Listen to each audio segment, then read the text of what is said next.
When Maui police got the call about the crash on the steep cliffs of Hana, patrol officer Ian Custer knew it would be deadly.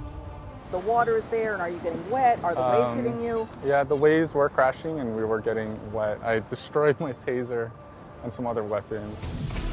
In the mangled SUV behind the exploded airbags, Custer finds Anastasia's bloodied body. Dead from the sheer trauma of plunging 200 feet to the rocky shore below. In the sun visor and clutched in Anastasia's cold hand, strands of blonde hair, presumably her twin sister Alexandria's. One person was pulling their hair, there's screaming going on. They're driving very erratic, high speed, low speed, swerving all over the road. Maui accident investigator Sergeant Lawrence Beecraft and I went back to the crash scene. There's since been a concrete barrier erected. Beecraft takes me through his theory of what happened. So, which direction were they coming from, and who was driving? Alexandria was driving. They're going in this direction that we're walking. And by the time they got here, had people already seen them fighting and swerving? Yes. The first thing Beecraft does is look for the tire marks on the road. And where were they? They're right where we're standing. There were two sets. There was one on the left, one on the right. I saw these marks. And the normal way of doing an investigation is you start from the vehicle and you work your way back. But in this case, I couldn't do that because the vehicle's over the cliff. I saw these two marks, and these marks are unique, very unique when I saw these. These are not braking. These were yaw marks. Beecraft says yaw marks are curved marks that show the driver made a very sharp turn. Turning towards the ocean? Toward the ocean, correct. As I got closer to this dirt area, all in this area over here, you could see that this debris had been shot out. So these, not only was it a yaw mark, it was also accelerating. That tire was spinning. So as it approached this soft area, that soft gravel, it shot it out onto the roadway. It wasn't somebody braking for an animal. It wasn't somebody braking to avoid a car. You could see that the marks were marks induced by steering. It was oversteering. The vehicle could not steer any further than what it was. Then Beecraft recovers the car's black box. Just like airplanes, newer cars have data recorders that document what was going on during the final seconds of the crash. What did the data inside the car tell you? It gave me that there was 100% acceleration. I believe it was up to 3 seconds prior to collision. And could the car's data also tell you whether anybody hit the brakes? Yes. And did they? There was no braking. No braking.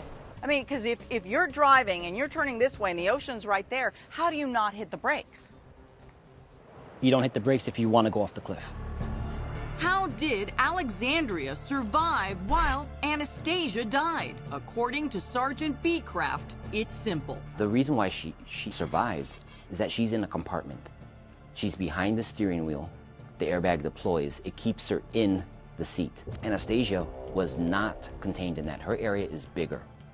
She also had an airbag in front of her, side curtain airbags, and airbags coming out from the seat. She was bouncing around in that area. Well, isn't it possible that it was just really bad luck that of all the places to go over, it went over the part where there was no wall? No. Why no? This was intentional. There was no luck involved. This was not an accident. This was not a traffic crash. This was a criminal act. A criminal act. That is what Maui police are calling the plunging cliff crash. Detective Sergeant Gordon Sagoon Jr. says the evidence shows Alexandria purposely crashed the car in a murder-suicide attempt.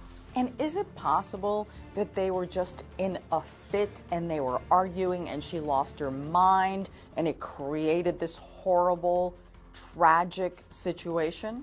It could be, but I still believe it was very intentional. That she definitely drove that vehicle off that cliff to kill both herself and her sister. But some have suggested Anastasia's pulling Alexandria's hair may have led to the dramatic steering wheel turn and fatal plunge.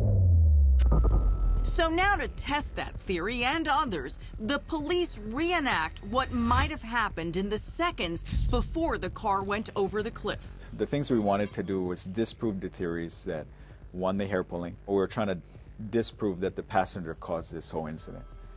What we knew at this point was that the wheel was turned to the left 288 degrees. We knew that it had to be done in 1 second. The vehicle homicide unit places colored masking tape on the steering wheel to represent a 288-degree turn, which is what the black box recorder showed. You can actually turn the steering wheel 288 degrees within a second. So we're just trying to prove that it could be done. The officers run through different scenarios. The passenger, Anastasia, grabbing the wheel. Even Anastasia trying to put her foot to the pedal and turn the wheel to the ocean. What do you believe was the intent of the driver? What the intent of the driver, just from our investigation, showed is that she had definitely intended to drive that car off the cliff at that point. But why? Couldn't tell you. Next. Was murder. Was pretty simple and straightforward. Murder in the second degree. A grand jury can indict a ham sandwich. The trial and the weird things Alexandria allegedly did after her twin's death. When I saw her in Anastasia's dress, it was disturbing. And the dramatic moment that will send shockwaves all the way from Maui to the mainland. So you don't think that it's possibly just coincidence that this is where they went off the cliff, off the road? Absolutely not. Take a look behind us. It's basically a straight roadway.